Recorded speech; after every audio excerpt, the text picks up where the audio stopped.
ನಿರಾಶ್ರಿತರ ಆಶ್ರಮದಲ್ಲಿ ಇದ್ದ ಬೇರೆ ಬೇರೆ ದೇಶದ ಪ್ರಜೆಗಳು, ಅವರು ಉಗಾಂಡ ಸೇರಿದಂತೆ ಬೇರೆ ದೇಶದ ಪ್ರಜೆಗಳು ಈಗ ಪರಾರಿಯಾಗಿದ್ದಾರೆ ಅನ್ನುವಂತ ವಿಚಾರ ತಿಳಿದು ಬರ್ತಾ ಇದೆ. ನಿರಾಶ್ರಿತರ ಆಶ್ರಮದಲ್ಲಿ ಇದ್ದ ಪ್ರಜೆಗಳು, ಅಕ್ರಮ ವಿದೇಶಿ ಪ್ರಜೆಗಳು ಪರಾರಿಯಾಗಿದ್ದಾರೆ.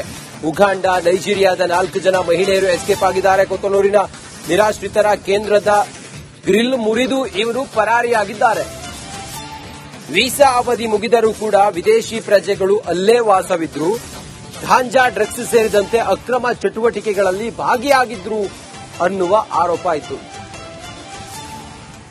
ಪೊಲೀಸರ ಬಿಗಿ ಬಂದೋಬಸ್ತ್ ನಡುವೆಯೂ ಕೂಡ ಎಸ್ಕೇಪ್ ಆಗಿದ್ದಾರೆ 4 ಜನ ಮಹಿಳೆಯರು. ಅಕ್ರಮ ವಿದೇಶಿಗರ ಬಗ್ಗೆ ನಿರ್ಲಕ್ಷ್ಯವನ್ನ ಪೊಲೀಸರು ಮಾಡ್ತಾ ಇದ್ದಾರಾ? ಇದರ ಗಂಭೀರತೆ ಸರ್ಕಾರಕ್ಕೆ ಅರ್ಥ ಆಗ್ತಾ ಇಲ್ವಾ? ಇಂತಹ ಅಕ್ರಮ ವಲಸಿಗರನ್ನ ಎಫ್ಆರ್ಆರ್ಒ ಜೈಲಿನಲ್ಲಿ ಇರಿಸಲಾಗುತ್ತೆ. ಎಫ್ಆರ್ಆರ್ಒ ಜೈಲಿನಲ್ಲಿ ಜಾಗ ಇಲ್ಲದ ಕಾರಣ ಆಶ್ರಮದಲ್ಲಿ ಎಫ್ಆರ್ಆರ್ಒ ಆಫೀಸರ್ಸ್ ಬಿಡ್ತಾ ಇದ್ದಾರೆ. ನಿರಾಶ್ರಿತರ ಆಶ್ರಮದಲ್ಲಿ ಅವರನ್ನ ಬಿಡ್ತಾ ಇದ್ದಾರೆ.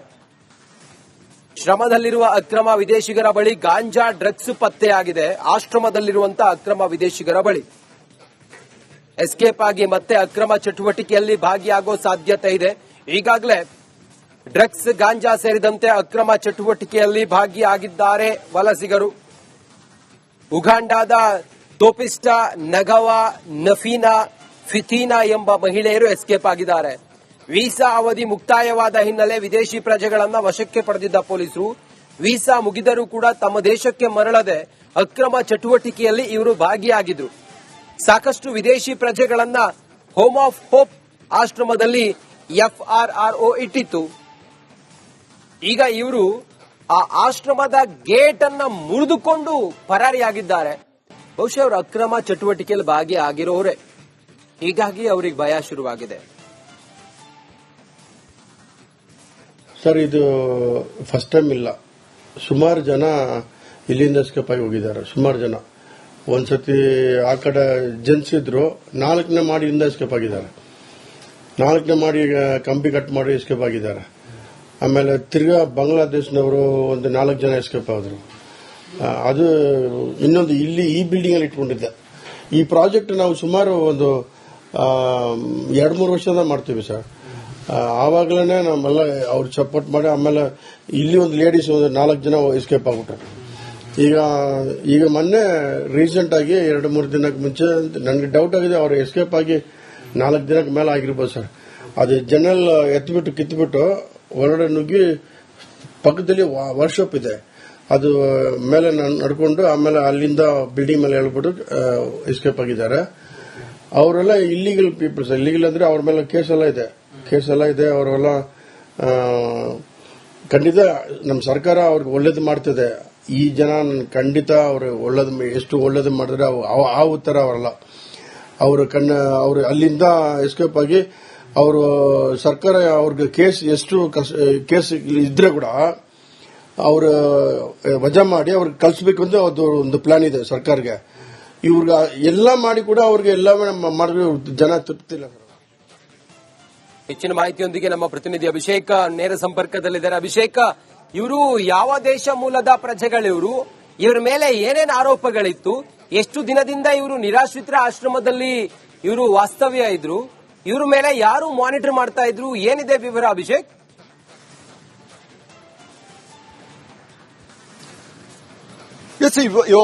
ಈಗ ಎಸ್ಕೇಪ್ ಆಗಿರುವಂತಹ ಎಲ್ಲರೂ ಕೂಡ ಆಫ್ರಿಕಾ ಖಂಡದ ವಿವಿಧ ದೇಶಗಳ ಆಗಿರುವಂತದ್ದು, ಅಂದ್ರೆ ಪ್ರಜೆಗಳಾಗಿರುವಂತದ್ದು. ಇವರು ವೀಸಾ ಅವಧಿ ಮುಗಿದರೂ ಕೂಡ ಇಲ್ಲಿದ್ದು ಅಕ್ರಮವಾಗಿ ಗಾಂಜಾ ಮತ್ತೆ ಇನ್ನಿತರ ಸಿಂಥೆಟಿಕ್ ಡ್ರಗ್ಸ್ ಗಳನ್ನ ಮಾರಾಟ ಮಾಡುವಂತಹ ಮುಖಾಂತರ ತಮ್ಮ ಒಂದು ಜೀವನವನ್ನ ಮಾಡ್ತಾ ಇದ್ರು.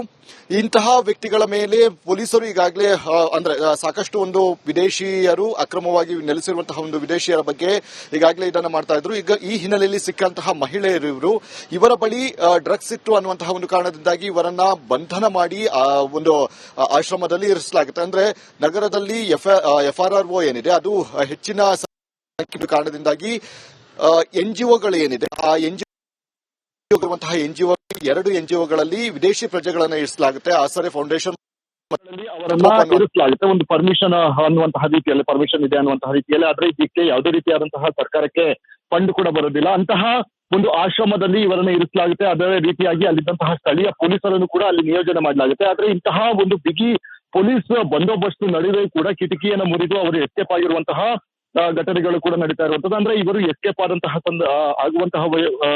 ಆದ ಬಳಿಕ ಮತ್ತದೇ ಡ್ರಗ್ಸ್ ಗಳನ್ನ ಮಾರಾಟ ಮಾಡುವಂತದ್ದು ಮತ್ತೆ ಇನ್ನಿತರ ಕೃತ್ಯಗಳಲ್ಲಿ ಭಾಗಿಯಾಗಿರುವಂತಹ ಸಾಧ್ಯತೆಗಳು ಕೂಡ ಇದೆ. ಈ ಹಿಂದೆಯೂ ಕೂಡ ಇದೇ ರೀತಿಯಾದಂತಹ ಒಂದು ಘಟನೆಗಳು ನಡೆದಿದೆ. ಅಂದ್ರೆ ರಿಮಾಂಡ್ ನಲ್ಲಿ ಇದ್ದಂತಹ ಸಂದರ್ಭದಲ್ಲಿ ಅಲ್ಲಿಂದ ಎಸ್ಕೇಪ್ ಆಗಿದ್ರು. ಆದ್ರೆ ಅವರನ್ನ ಬಂಧನ ಮಾಡೋದಕ್ಕೆ ಸಾಕಷ್ಟು ದಿನಗಳೇ ಕೂಡ ಪೊಲೀಸರಿಗೆ ಕಳಿತು ಅಂತಾನೆ ಹೇಳ್ಬೋದಾಗಿದೆ. ಈಗ ಸದ್ಯದ ಮಟ್ಟಿಗೆ ಈ ಒಂದು ಮಹಿಳೆಯರೇನಿದ್ದಾರೆ ಇವರ ಬಂಧನ ಮಾಡುವಂತಹ ಒಂದು ಅವಶ್ಯಕತೆ ತೀರಾ ಹೆಚ್ಚಿದೆ ಅಂತಾನೆ ಹೇಳ್ಬೋದು. ಈಗ ಮತ್ತೆ ಅವರು ಅದೇ ಪ್ಲೇಸ್ಗೆ ಹೋಗೋದಿಲ್ಲ, ತಮ್ಮ ಒಂದು ಬೇರೆ ಬೇರೆ ಕಡೆ ಅಲ್ಲಿ ಹೋಗಿ ನೆಲೆಸುವಂತಹ ಸಾಧ್ಯತೆ ಇದೆ. ಬಾಣಸ್ವಾಡಿ, ಹೆಗ್ನೂರು, ರಾಮಮೂರ್ತಿ ನಗರ ಅಂದ್ರೆ ಈ ಭಾಗದಲ್ಲಿ ಹೆಚ್ಚಿನ ಸಂಖ್ಯೆಯಲ್ಲಿ ನೈಜೀರಿಯನ್ಸ್ ಮತ್ತು ಆಫ್ರಿಕಾ ಖಂಡದ ಬೇರೆ ಬೇರೆ ದೇಶಗಳ ಪ್ರಜೆಗಳು ಇರುವಂತಹ ಒಂದು ಕಾರಣದಿಂದಾಗಿ ಅಲ್ಲಿ ಹುಡುಕಾಟವನ್ನ ನಡೆಸುವಂತಹ ಒಂದು ಕೆಲಸಗಳನ್ನ ಕೊತ್ತನೂರು ಪೊಲೀಸರು ಮಾಡ್ತಾ ಇದ್ದಾರೆ ಅಂತಾನೆ ಹೇಳ್ಬೋದು. ಈಗ ಸದ್ಯದ ಮಟ್ಟಿಗೆ ಅಲ್ಲಿರುವಂತಹ ಸಿಸಿಟಿವಿಗಳನ್ನ ಪರಿಶೀಲನೆ ನಡೆಸಿ ಆ ಸಿಸಿಟಿವಿನಲ್ಲಿ ಅವರು ಯಾವ ವೇನಲ್ಲಿ ಓಡ್ ಹೋಗಿದ್ದಾರೆ ಅನ್ನುವಂತಹ ವಿಚಾರವಾಗಿ ಈಗ ಪತ್ತೆ ಹಚ್ಚುವಂತಹ ಒಂದು ಕೆಲಸಗಳನ್ನು ಕೂಡ ಈಗಾಗಲೇ ಪೊಲೀಸರು ಮಾಡ್ತಾ ಇದ್ದಾರೆ ಅಂತಾನೆ ಹೇಳ್ಬೋದಾಗಿದೆ. ಈಗ ಕೊತ್ತನೂರು ಪೊಲೀಸರು ಯಾರ್ಯಾರು ಅಂದ್ರೆ ಅಲ್ಲಿ ಇರುವಂತಹ ಒಂದು ವ್ಯಕ್ತಿಗಳ ಫೋಟೋಸ್ಗಳಾಗಿರಬಹುದು ಮತ್ತೆ ಅವರು ಎಲ್ಲಿ ನೆಲೆಸಿದ್ರು ಮತ್ತು ಅವರ ಇನ್ನಿತರ ಡೀಟೇಲ್ಸ್ ಗಳನ್ನು ಕಲೆ ಹಾಕುವಂತಹ ಮುಖಾಂತರ ಅವರು ಎಲ್ಲಿ ಹೋಗಿರಬಹುದು ಅನ್ನುವಂತಹ ನಿಟ್ಟಿನಲ್ಲಿ ಅವರನ್ನು ಪತ್ತೆ ಹಚ್ಚುವಂತಹ ಕೆಲಸಗಳನ್ನು ಕೂಡ ಈಗಾಗಲೇ ಮಾಡ್ತಾ ಇದ್ದಾರೆ. ಮತ್ತು ವೀಸಾ ಅವಧಿ ಮುಗಿದರೂ ಕೂಡ ಇಂತಹ ಒಂದು ಪ್ರಜೆಗಳು ಸಾಕಷ್ಟು ಜನ ಇರುವಂತಹ ಒಂದು ಕಾರಣದಿಂದಾಗಿ ಸರ್ಕಾರವು ಕೂಡ ಅದಕ್ಕೆ ಬೇಕಾದಂತಹ ಒಂದು ಭದ್ರತೆಯನ್ನು ಅಂದ್ರೆ ಸಪರೇಟ್ ಆದಂತಹ ಅಂದ್ರೆ ಅವರನ್ನ ಇರಿಸಿಕೊಳ್ಳೋದಕ್ಕೆ ಬೇಕಾದಂತಹ ಎಲ್ಲ ವ್ಯವಸ್ಥೆಗಳನ್ನು ಕೂಡ ಮಾಡಬೇಕಾಗುತ್ತೆ. ಅವರು ಈ ಕೇಸ್ ಆದ ಬಳಿಕ ಮತ್ತು FRROದಲ್ಲಿ ಅವರ ಗಡೀಪಾರು ಪ್ರಕ್ರಿಯೆಗಳು ಆಗುವವರೆಗೂ ಕೂಡ ಸರ್ಕಾರದ ನೋಡಿಕೊಳ್ಬೇಕಾಗುತ್ತೆ. ಈಗ ಸದ್ಯದ ಮಟ್ಟಿಗೆ ಅವರನ್ನು ಪತ್ತೆ ಹಚ್ಚುವಂತಹ ಕೆಲಸಗಳು. ಓಕೆ ಅಭಿಷೇಕ್, ಥ್ಯಾಂಕ್ ಯು ನಿಮ್ಮೆಲ್ಲ ಮಾಹಿತಿಗಾಗಿ. ನಿರಾಶ್ರಿತರ ಆಶ್ರಮದಲ್ಲಿ ಇದ್ದ ಬೇರೆ ಬೇರೆ ದೇಶದ ಪ್ರಜೆಗಳು, ಅವರು ಉಗಾಂಡ ಸೇರಿದಂತೆ ಬೇರೆ ದೇಶದ ಪ್ರಜೆಗಳು ಈಗ ಪರಾರಿಯಾಗಿದ್ದಾರೆ ಅನ್ನುವಂತ ವಿಚಾರ ತಿಳಿದು ಬರ್ತಾ ಇದೆ. ನಿರಾಶ್ರಿತರ ಆಶ್ರಮದಲ್ಲಿ ಇದ್ದ ಪ್ರಜೆಗಳು, ಅಕ್ರಮ ವಿದೇಶಿ ಪ್ರಜೆಗಳು ಪರಾರಿಯಾಗಿದ್ದಾರೆ. ಉಗಾಂಡ, ನೈಜೀರಿಯಾದ 4 ಜನ ಮಹಿಳೆಯರು ಎಸ್ಕೇಪ್ ಆಗಿದ್ದಾರೆ. ಕೊತ್ತನೂರಿನ ನಿರಾಶ್ರಿತರ ಕೇಂದ್ರದ ಗ್ರಿಲ್ ಮುರಿದು ಇವರು ಪರಾರಿಯಾಗಿದ್ದಾರೆ. ವೀಸಾ ಅವಧಿ ಮುಗಿದರೂ ಕೂಡ ವಿದೇಶಿ ಪ್ರಜೆಗಳು ಅಲ್ಲೇ ವಾಸವಿದ್ರು.